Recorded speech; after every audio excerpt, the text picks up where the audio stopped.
गौतम बुद्धांनी त्यांच्या महानिर्वाणापूर्वी एक अत्यंत महत्त्वाचा संदेश दिला, अत दीपो भव, स्वतःचा दीप स्वतः बना. बुद्ध म्हणाले, तुमच्या कर्मासाठी आणि प्रगतीसाठी तुम्ही जबाबदार आहात.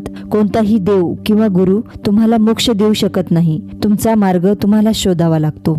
परंपरेने आलेली किंवा कोणीतरी थोर व्यक्तीने सांगितलेली प्रत्येक गोष्ट डोळे झाकून मानू नका. प्रत्येक गोष्टीला तुमच्या विवेकबुद्धीच्या आणि तर्काच्या कसोटीवर तपासा. जसा दिवा अंधार दूर करतो तसा तुमच्यातील सत्य आणि विवेक तुम्हाला जीवनाच्या कठीण प्रसंगात मार्ग दाखवेल. बाहेरील मार्गदर्शनापेक्षा अंतरात्म्याचा आवाज ऐका. दुसऱ्यावर अवलंबून राहिल्याने आपण कमकुवत होतो. जेव्हा तुम्ही स्वतःचा दीप स्वतः बनता तेव्हा तुम्ही मानसिकदृष्ट्या स्वतंत्र आणि स्वावलंबी होता. संकटातही तुम्ही डगमगत नाही. बुद्धांचा हा संदेश आत्मजागरूकतेचा, आत्मविश्वासाचा आणि स्वातंत्र्याचा आहे.